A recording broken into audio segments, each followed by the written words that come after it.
Thank you for choosing Weirton Medical's Joint Care Center, the Ohio Valley's premier provider of joint replacement surgery. When it comes to getting the maximum benefit for your joint replacement surgery, remember these 3 words: exercise, exercise, exercise. Well, that's just one word really, but a very important one where your recovery is concerned. Before heading to the hospital for surgery, prepare your home for your arrival post-op. Remove rugs and furniture to make for a clear walkway. You will need a comfortable chair with sturdy arms to help you get up. A stool will help with leg elevation after surgery, and you may need to get an elevated toilet seat as well. We'll talk more about those exercises in just a little while, but first we want to take you through the joint replacement surgery process. Now that you and your doctor have decided joint replacement surgery is right for you, here's what you can expect. You will be given an appointment by the physician's office for pre-testing. Please allow about 2 hours of your time for this visit to the hospital. The appointment will be made for approximately 2 weeks prior to your surgery date. On the date of this appointment, you will arrive at the hospital and go directly to the main information desk at the entrance of the hospital.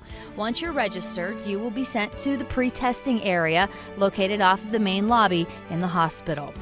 Here, a nurse will perform basic tests in preparation for your surgery. Please bring with you to this visit a written list of past surgeries, a list of allergies and how you react to each one, and a list of any medications and dosages you normally take at home.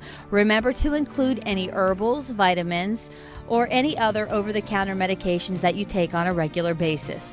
If you have recently seen your medical doctor, be prepared to discuss any medical testing that was done, including the dates and the results of the testing. You should also bring with you at this time a copy of your living will and health care power of attorney if you have either one. Also in pre-testing, you will have the opportunity to talk to your anesthesiologist about your anesthesia plan. A general anesthetic will put you to sleep, while a regional anesthetic numbs you from the waist down. You will also meet with your physical therapist on this day. The therapist will discuss with you your care that you will receive while you're in the hospital. It will be necessary for you to return to the hospital again for lab tests within 5 days of your surgery date. The pre-testing nurse will set you up during this visit. A nurse will call you the day before your surgery to go over last-minute instructions and to let you know what time to arrive for your surgery. You will be instructed what to bring to the hospital and what medications to take. Please leave jewelry, credit cards, keys, and checkbooks at home. This nurse can answer any last-minute questions that you may have. On the day of your surgery, please arrive 2 hours before your scheduled time. You will go directly to the surgical information desk in the hospital's atrium area and sign in. From here, you will be taken to the same-day surgery area. It's there that a nurse will perform a final pre-surgery assessment of vital signs and general health. There will be several checks to make sure the correct joint is being replaced. Your surgeon will review your x-rays and mark the area which will be operated on. Nursing staff will check the consent form you signed to make sure it agrees with the procedure on the operating room list. The nurse will start your IV for administration of fluids and antibiotic and apply wraps to your feet or legs. Next, the anesthesiologist will administer your pain block. After all of this is completed, your family will be called back to join you. From there, you will be taken into an operating room for surgery where your prosthesis will be implanted. Many people will be with you in the operating room during your surgery. The surgery itself can take between 2 and 4 hours depending on the complexity of your particular case. From the operating room, you will be taken to the post-anesthesia care unit where nurses will closely monitor your recovery. You can expect to be in this area for 1.5 to 2 hours. Here, the nurse will be taking your vital signs and you will have a mask over your face for oxygen. The nurse will frequently ask you to rate your pain. You will find that a large dressing has been applied to the surgical area to maintain cleanliness. You may have compression stockings wrapped around your feet or legs connected to a machine that blows them up with air to promote blood flow and decrease the possibility of blood clots. If you have had a hip replacement, you will notice a V-shaped wedge has been placed between your legs. This keeps your new hip in the best position while you are in bed. Now that the surgery is complete, you will be transported to your suite on Weirton Medical Center's 7th floor Joint Care Center.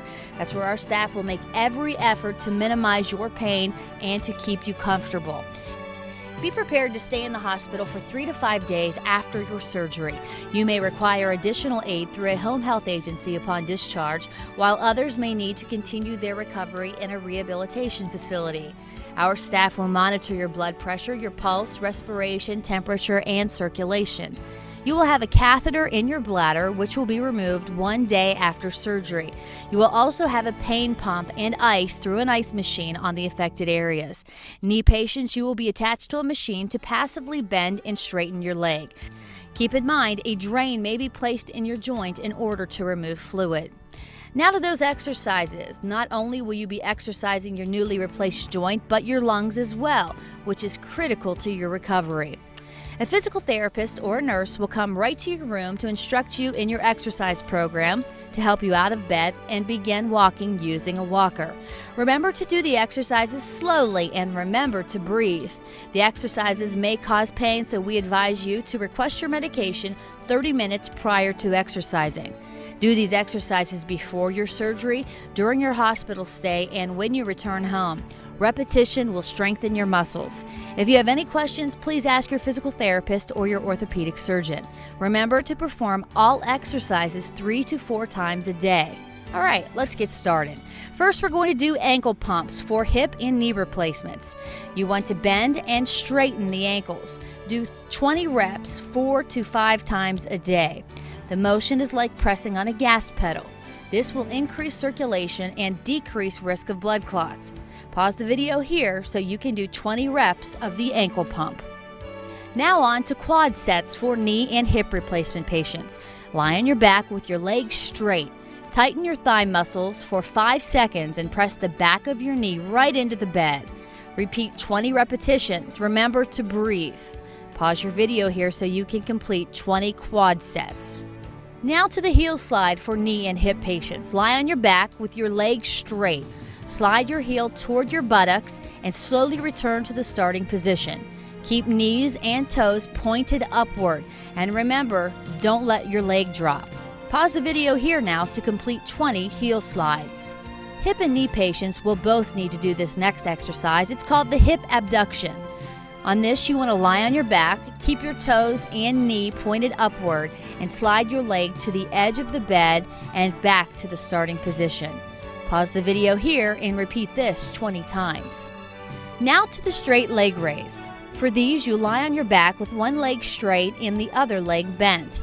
Lift your straight leg up in the air. Keep your leg very stiff and straight through the whole movement, raising and lowering very slowly. Pause your video here to repeat the straight leg raise 20 times.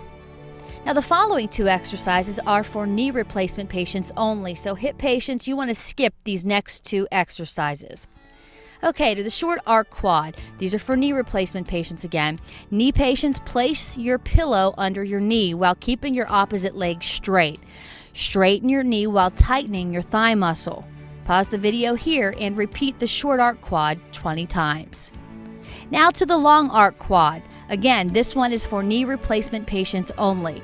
For this one, knee patients will sit in a chair and raise their legs straight off the ground.